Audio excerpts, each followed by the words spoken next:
नमस्कार। 9 की 9 खबर में आपका स्वागत। मैं राहुल ओझा आपके साथ। पटना से बड़ी खबर है, जहां नीट पेपर लीक मामले को लेकर के एक्शन में यूयू की टीम है। यूयू की टीम आज दिल्ली जाएगी। 2 सदस्य टीम आज दिल्ली जाएगी। एनटीए से जानकारी लेने के लिए ये टीम दिल्ली जाएगी। एनटीए के मुख्यालय से मूल प्रश्न पत्र निकलवाएगी।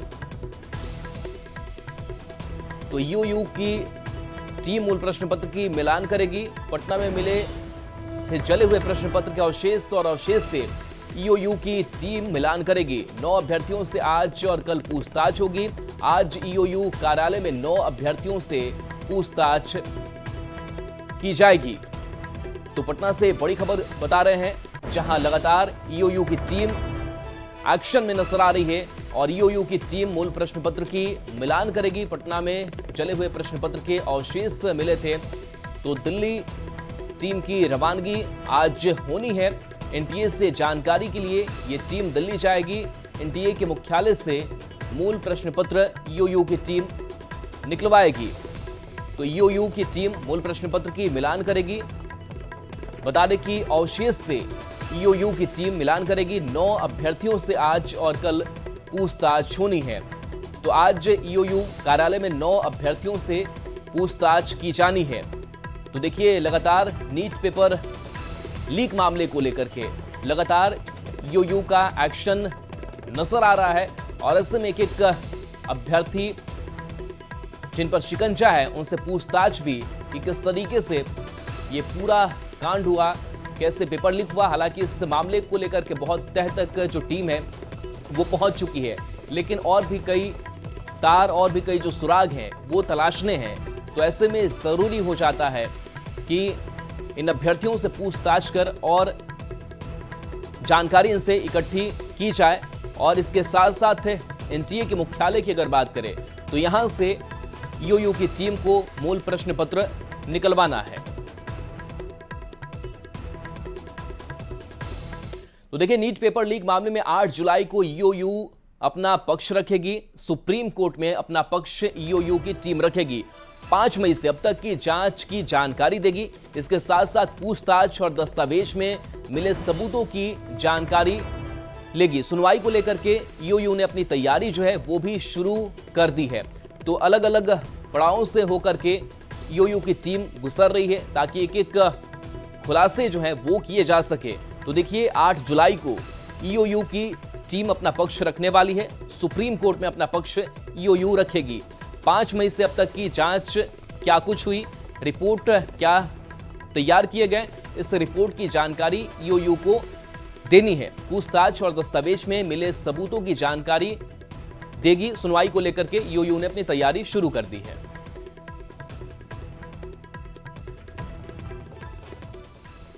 तो देखिए, अब तक कितने पेपर लीक हुए उस पर एक नजर डालते हैं। तो जून 2024 की अगर बात करें तो नीट परीक्षा का पेपर लीक होता है।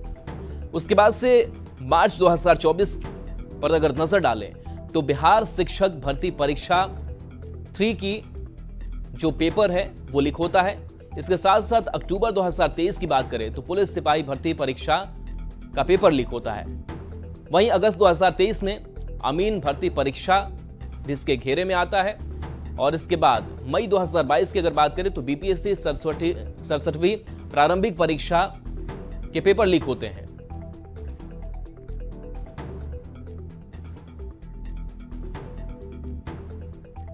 बढ़ेंगे आगे। छपरा के गरखा थाना क्षेत्र के जानकी नगर गांव में बच्चों की विवाद में 2 पक्ष आपस में भिड़ गए। विवाद के बाद दोनों पक्षों में पथराव हुआ और घटना में 10 लोग घायल हो गए हैं। घटना की सूचना मिलते ही पुलिस मौके पर पहुंची और घटना में शामिल 3 लोग को गिरफ्तार कर लिया गया। साथ ही पुलिस ने घायल सभी लोग को अस्पताल में इलाज के लिए भर्ती कराया। जानकारी के मुताबिक चापाकल को लेकर विवाद हुआ था। पुलिस फिलहाल स्थिति को सामान्य बता रही है। तो 2 पक्षों में आपसी विवाद की खबर ये छपरा से सामने आई और बताया जा रहा है कि इस विवाद के बाद से दोनों पक्षों में पथराव हो गया और घटना में 10 लोग घायल बताए जा रहे हैं। पुलिस की टीम मौके पर मौजूद है। मामले की छानबीन की जा रही है। घटना में शामिल 3 लोग को गिरफ्तार भी किया गया है। कल रात्रि 9 बजे एक समुदाय के बच्चे शौच करके चापाकल पे गए थे, तो दूसरे समुदाय के बच्चे ने उसको रोका कि ये प्राइवेट चापाकल है। इसको लेके दोनों में विवाद हुआ और विवाद में जब कुछ लोग और शामिल होके थोड़ा पत्थरबाजी हुआ तो दोनों तरफ से घायल हुआ लोग और दोनों सभी को इलाज के लिए भेजा गया है। फिर हम लोग जो वरीय स्तर से सभी लोग वहाँ पे जाके माहौल को शांत कर दिए और दोनों तरफ से जो बच्चे की लड़ाई में जो मेन कल्प्रिट थे, दोनों साइड से जो मेन नेतृत्व किए पत्थरबाजी का, उसको गिरफ्तार कर लिया गया है। न्यूज 18 संवाददाता संतोष हमारे साथ फोन लाइन पर जुड़े हैं। संतोष, पथराव मामले को लेकर के कार्रवाई अब तक कितनी आगे बढ़ी, अपडेट क्या है आपके पास?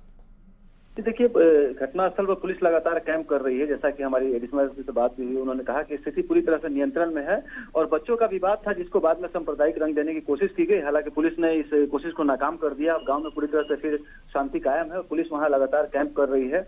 जो प्रारंभिक जानकारी मिली है वो चापाकल के इस्तेमाल करने को लेकर विवाद हुआ था। कोई बच्चा चापाकल को गंदा कर दिया, जिसको लेकर के दूसरे समुदाय के लोगों ने उसकी पहले पिटाई कर दी। बाद में फिर ये मामला बढ़ गया, दूसरे घर पर हमला कर दिया गया और इसी हमले के कारण वहां पे 8-10 लोग जख्मी हो गए, जिसका पुलिस की एंट्री हुई और पुलिस ने उस मामले में त्वरित कार्रवाई करते हुए रात में ही जो 3 लोग हैं अभी तक गिरफ्तार कर चुकी है।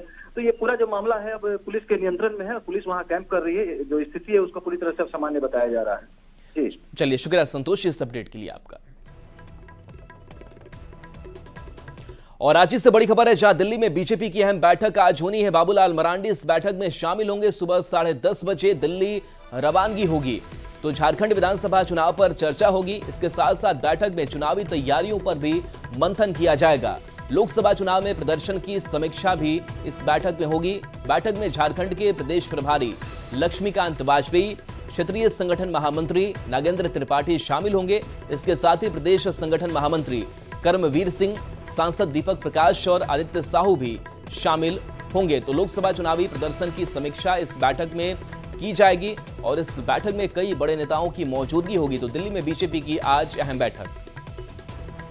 संजय सिन्हा हमारे साथ फोन लाइन पर जुड़े न्यूज 18 संवाददाता। संजय, क्या बातचीत होगी, क्या विचार विमर्श किया जाएगा इस बैठक में?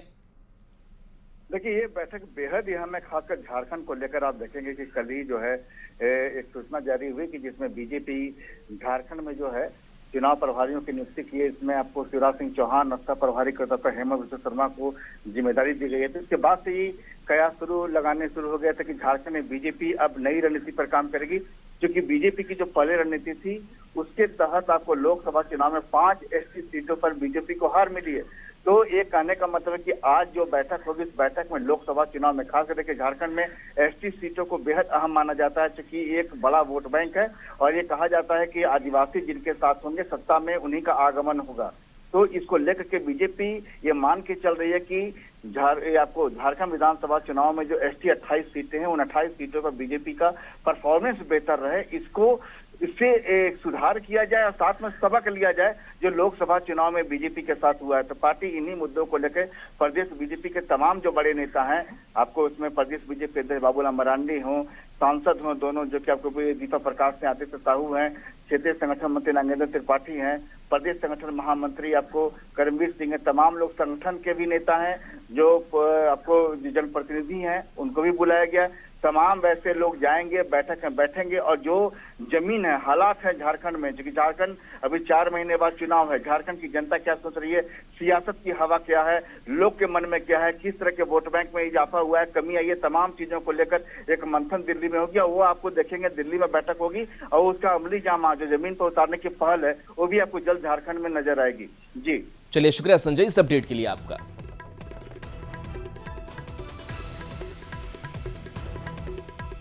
सूत्रों के हवाले से खबर है कि राधा मोहन सिंह प्रोटेम स्पीकर हो सकते हैं। प्रोटेम स्पीकर एक अस्थायी स्पीकर होता है और सीमित समय के लिए नियुक्त किया जाता है और वे नवनिर्वाचित सांसदों को शपथ दिलाते हैं। सूत्रों के हवाले से खबर है कि पूर्वी चंपारण से सांसद राधा मोहन सिंह को प्रोटेम स्पीकर बनाया जा सकता है। राधा मोहन सिंह बीजेपी के सीनियर लीडर हैं। राधा मोहन सिंह 7वीं बार लोकसभा के लिए चुने गए हैं। वे 7वीं बार सांसद बने हैं। राधा मोहन सिंह बीजेपी के राष्ट्रीय उपाध्यक्ष भी रहे हैं। 1980 से जनसंघ से राजनीतिक जीवन की शुरुआत के बाद वे बीजेपी के साथ जुड़े। 1989 में पूर्वी चंपारण से पहली बार सांसद बने थे। 2006 से 2009 तक बिहार बीजेपी के अध्यक्ष रहे हैं। साल 2014 में केंद्र में मंत्री भी रह चुके हैं। आपको बता दें कि 24 जून से संसद का सत्र शुरू हो रहा है। सूत्रों से खबर यह आ रही कि स्पीकर पद के लिए प्रधानमंत्री 26 जून को नाम का प्रस्ताव रखेंगे। 27 जून को राष्ट्रपति संसद के संयुक्त सत्र को संबोधित करेंगे, जबकि प्रधानमंत्री दोनों सदनों में 2 और 3 जुलाई को जवाब देंगे। शेखपुरा में लू और गर्मी का असर मजदूरों के रोजगार पर देखा जा रहा है। मजदूर सुबह से ही काम की तलाश में इकट्ठा हो जाते हैं, लेकिन गर्मी के कारण कहीं निर्माण कार्य नहीं हो रहा है, जिस कारण मजदूरों को काफी नुकसान हो रहा है। श्रम संसाधन विभाग भी मजदूरों को सरकारी लाभ दिलाने में उदासीन दिख रहा है। हालांकि मजदूरी के लिए कई लाभकारी योजनाएं चल रही हैं। इस भीषण गर्मी ने असंगठित मजदूर को भी बेहाल कर दिया है।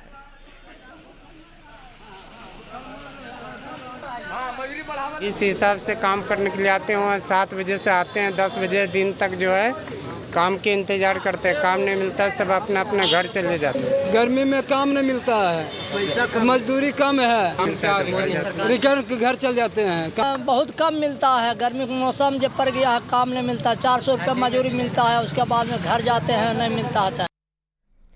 गोपालगंज में भीषण गर्मी के कारण लोग परेशान हैं। जिले का तापमान 42 डिग्री तक बने रहने की संभावना जताई जा रही है। बढ़ती गर्मी को देखते हुए डीएम ने सभी स्कूलों को बंद करने का आदेश जारी किया है।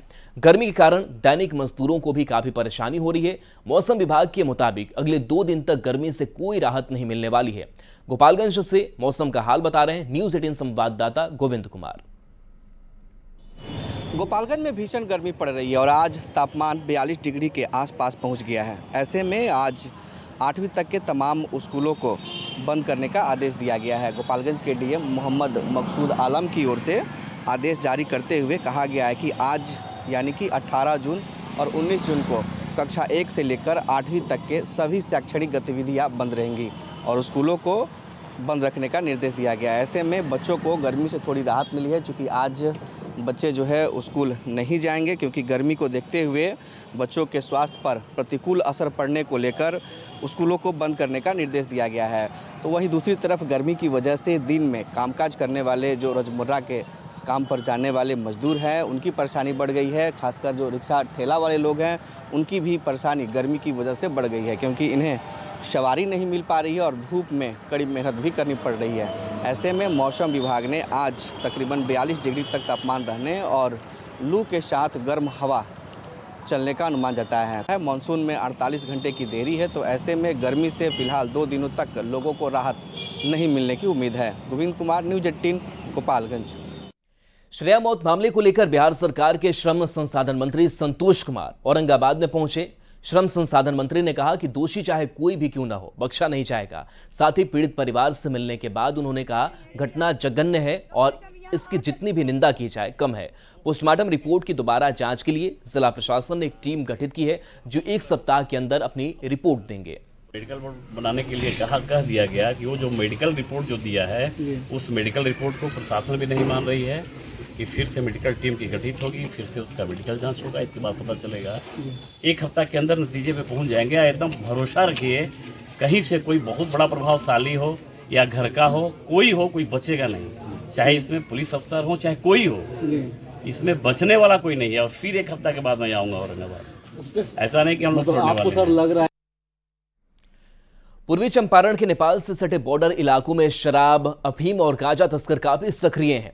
पूर्वी चंपारण से सटे नेपाल के सीमावर्ती इलाकों से मादक पदार्थ की बड़ी खेप पकड़ी जा रही है। इसको लेकर एसएसबी और पूर्वी चंपारण पुलिस काफी एक्टिव है। एसएसबी के जवान चेकिंग पोस्ट पर तलाशी के बाद ही वाहनों को प्रवेश करने दे रहे हैं। गर्मी में भी एसएसबी के जवान अपनी ड्यूटी में कोई कमी नहीं छोड़ रहे हैं। लगातार जो शराब तस्कर हो या अफीम तस्कर हैं वो काफ़ी सक्रिय हो गए हैं। खासतौर पर जो बॉर्डर वाले इलाके हैं वहाँ पर जो तस्कर हैं वो काफ़ी सक्रिय भूमिका अदा कर रहे हैं। वैसी स्थिति में जो नेपाल से सटे जो बिहार का इलाका है वो ओपन इलाका है। वहाँ पर जो सीमावर्ती इलाका है वहाँ पर जो है खुला जो है इलाका है। वैसी स्थिति में जो तस्कर हैं वो इसी रूट से जो है वो शराब हो, अफीम हो या गांजा हो उसकी तस्करी करते हैं। वैसी स्थिति में जो चेक पॉइंट बनाए गए हैं जहाँ पर एसएसबी के जवान जो है वो तैनात हैं और 71वीं वाहिनी एसएसबी की जो यूनिट है वो यहाँ पर तैनात है। और ख़ासतौर पर ये कटनिगवा है और यहीं पर जो एसएसबी के जो जवान हैं वो पूरी मुस्तैदी से अलर्ट हैं और सभी गाड़ियों की पूरी जांच कर रहे हैं। खासतौर पे जो नेपाल से आने वाली जो गाड़ियां हैं उसकी पूरी गहनता के साथ जांच कर रहे हैं और जो बिहार से जो नेपाल की तरफ जो गाड़ी जाती है उसकी भी पूरी जांच कर। देखिए कोशिश है कि कैसे तस्कर पर लगाम लगाया जाए, खासतौर पर जो शराब तस्कर हैं। बिहार में पूर्ण शराबबंदी है, वैसी स्थिति में जो शराब तस्कर हैं या अफीम या गांजा के जो तस्कर हैं वो काफ़ी सक्रिय हो गए हैं, और वैसी स्थिति में पूरी जांच होने के बाद ही जो एसएसबी के जवान हैं वो जाने दे रहे हैं। तो ये पूरा ओपन इलाका है, खासतौर पर जो हमारे बाईं साइड जो है वो नेपाल का इलाका है, और ये पिलर जो देख रहे हैं आप, यही पिलर जो है वो भारत और नेपाल की सीमा है। तो वैसी स्थिति में ये ओपन बॉर्डर होने के कारण जो तस्कर हैं वो काफ़ी सक्रिय भूमिका निभाते हैं, लेकिन तस्करों पर कैसे लगाम लगाया जाए इसको लेकर जो है पूर्वी चंपारण की पुलिस हो या एसएसबी के जवान हैं वो पूरी मुस्तैदी के साथ जो है अलर्ट है, और ख़ासतौर पर तमाम तस्करों पर लगाम लगाने के लिए पूरी मुस्तैदी के साथ जांच के बाद ही वाहन हो या व्यक्ति हो उसको भारत के अंदर प्रवेश दिया जा रहा है। उनीस कुमार, न्यूज़ 18 पूर्वी चंपारण। बेतिया में नेपाली हाथियों के आतंक से वाल्मीकि टाइगर रिजर्व और आसपास के इलाकों को मुक्ति मिलने वाली है। नेपाल के चितवन नेशनल पार्क से नेपाली हाथी को वाल्मीकि रिजर्व में नहीं जाए, इसके लिए घेराबंदी शुरू कर दी गई है। तार की घेराबंदी में विद्युत तकनीक के माध्यम से हाथियों के नेपाल के जंगल से बाहर निकलने पर रोक लगाई जा रही है। नेपाली हाथी का झुंड अक्सर सीमावर्ती इलाकों में तबाही मचाती है। नेपाल बॉर्डर के ग्राउंड जीरो से जानकारी दे रहे हैं न्यूज़ 18 संवाददाता मुन्ना राज। नेपाली हाथियों के आतंक से निजात के लिए पहल शुरू की गई है और वाल्मीकि टाइगर रिजर्व और चितवन नेशनल पार्क के बीच में सहमति बन गई है। तो नेपाल के चितवन नेशनल पार्क से अक्सर हाथियों का झुंड वाल्मीकि टाइगर रिजर्व के आसपास पहुंचते थे और इन गांवों में भारी तबाही मचती थी। तो हम तस्वीरें आपको दिखाने की कोशिश कर रहे हैं। जो चितवन नेशनल पार्क और वाल्मीकि टाइगर रिजर्व की खुली सीमाएं एक दूसरे से मिलती है और तमाम जैसी नदियां हैं और जंगल का जो इलाका है जिसके माध्यम से नेपाली हाथियों का झुंड अक्सर वाल्मीकि टाइगर रिजर्व के आसपास इलाकों में पहुंचता है। तो आप देख सकते हैं तस्वीरों के माध्यम से कि चितवन नेशनल पार्क की ओर से इसकी घेराबंदी की व्यवस्था की गई है कि विशेष तौर पर नदियां के माध्यम से या फिर जो जंगली रास्ते हैं उनके माध्यम से जानवर वाल्मीकि टाइगर रिजर्व तक नहीं पहुंचे। तो विशेष तौर पर जंगली हाथियों का आतंक अब जरूर रुक जाएगा और इसके स्तर पर कई बार देखा गया था कि वाल्मीकि टाइगर रिजर्व और बिहार के तमाम इलाकों में जंगली हाथी पहुंचते हैं और भारी तबाही मचाते हैं। इसी को देखते हुए वाल्मीकि टाइगर रिजर्व की तरफ से भी कई बार आपत्ति की दर्ज कराई गई थी और भारत और नेपाल के बीच में जब भी कभी बैठकें हुई तो इसके पर भी गंभीरता से चर्चा हुआ है। तो निश्चित तौर पर यह सकून भरी खबर अब आने वाले दिनों में देखने को जरूर मिलेगा जब नेपाली हाथी भारतीय क्षेत्र तक नहीं पहुंच पाएंगे। मुन्ना राज, न्यूज़ 18, भारत नेपाल सीमा। नवादा सदर अस्पताल की मदर शेड का निर्माण काफी लंबे समय के बाद निर्माण हो गया है और इसे जल्दबाजी में बिना किसी व्यवस्था के शुरू कर दिया गया। मदर शेड में शौचालय और पानी की भी व्यवस्था नहीं की गई है, जिसके कारण यहां परिजनों को रहने में काफी परेशानी हो रही है। परिजनों के मुताबिक मदर शेड में साफ सफाई के लिए भी कोई नहीं आता है, उन्हें खुद ही साफ सफाई करनी पड़ती है। ज्यादा जानकारी दे रहे हैं न्यूज़ 18 संवाददाता अनिल विशाल। नवादा सदर अस्पताल स्थित एसएनसीयू वार्ड के मदर शेड का अथक प्रयास के बाद निर्माण हुआ है और लंबे समय के बाद आज इस मदर शेड का निर्माण तो हो गया मगर इसकी सुविधाएं अभी तक नहीं दी गई है। एसएनसीयू में भर्ती बच्चे के परिजन को यहाँ रहने की व्यवस्था की गई है। हालांकि जो मदर शेड है उसे बनाया तो काफ़ी अच्छा गया है मगर यहाँ जो सुविधाएं जो है वो बिल्कुल भी नहीं दी गई है, क्योंकि यहाँ जो जितने भी अभिभावक जो बच्चे के हैं वो आ रहे हैं उन्हें पूरी तरह से इसका लाभ नहीं मिल पा रहा है। आप इस वक्त तस्वीर में देखिए, ठीक मदर शेड के पीछे शौचालय और चापाकल का एक निर्माण किया गया है मगर अभी तक इन शौचालय को चालू नहीं किया गया है, जिसके कारण यहाँ मरीज के परिजन जो आ रहे हैं उन्हें काफ़ी परेशानी होती है। चापाकल भी एमएलसी फंड से बनाया गया था मगर कुछ दिन चलने के बाद यह बंद हो गया और आप इस वक्त जैसा देख सकते हैं कि इस मदर शेड के ठीक पीछे जल जमाव की स्थिति बनी हुई है। समस्या है कि पानी के साधन नहीं है, ना ही बाथरूम यहाँ पर है, तो बनाइए कहाँ हम लोग जाएं। आज तक तो कोई ध्यान ही नहीं दिया कि यहाँ पर हम आकर कोई पूछे कि हाँ आप लोगों को भी क्या दिक्कत है। एक लंबे प्रयास के बाद इसे बनाया गया है तो लोगों में एक आस जगी थी कि पूरे सुविधाओं के साथ इसे शुरू किया जाएगा मगर आनन फानन में इसे शुरू तो कर दिया गया मगर इसकी सुविधाएं अभी तक नहीं दी गई है। अब देखना होगा अस्पताल प्रबंधन कब तक यहाँ पे सुविधा मुहैया कराती है। अनिल विशाल, न्यूज़ 18 नवादा। बोकारो में अवैध बिजली के करंट से 2 भैंस की मौत को लेकर 2 समुदाय आपस में भिड़ गए। हालात को काबू में करने के लिए पुलिस को आंसू गैस के गोले छोड़ने पड़े, लाठीचार्ज भी करनी पड़ी। इसी बीच पत्थरबाजी हुई, धारदार हथियार से ग्रामीण को घायल कर दिया गया जिसका इलाज चास के निजी अस्पताल में चल रहा है। जब पुलिस के समझाने पर भी दोनों समुदाय शांत नहीं हुए तो आंसू गैस के गोले दागे गए और लाठियां भी बरसाई गई। मौके पर चास के एसडीएम, एसडीपीओ और सिटी डीएसपी भी पहुंचे। भर्रा बस्ती के ग्रामीणों की बैठक हुई। फिलहाल चप्पे चप्पे पर सुरक्षा बलों के जवान तैनात हैं।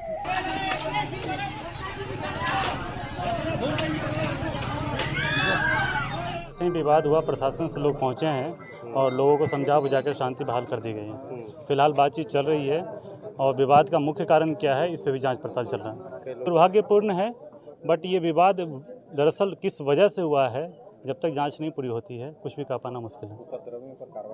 बिल्कुल होगी, जो भी उपद्रव का कारण बने हैं, जिसने भी शांति भंग का स्थिति पैदा किया है उस पर बिल्कुल सख्त कार्रवाई होगी सीआरपीसी के तहत। टीयर गैस 1-2 गोली छोड़ा गया है ताकि जो पुल है उसको समय खाली कराया जाए, क्योंकि पुल में कंजेशन की स्थिति बना हुआ था। अभी आप लोग क्या कर रहे हैं? अभी हम लोग लोगों से बातचीत कर रहे हैं, विवाद का मुख्य कारण समझने का प्रयास कर रहे हैं। और एक नजर इस वक्त की हेडलाइंस पर।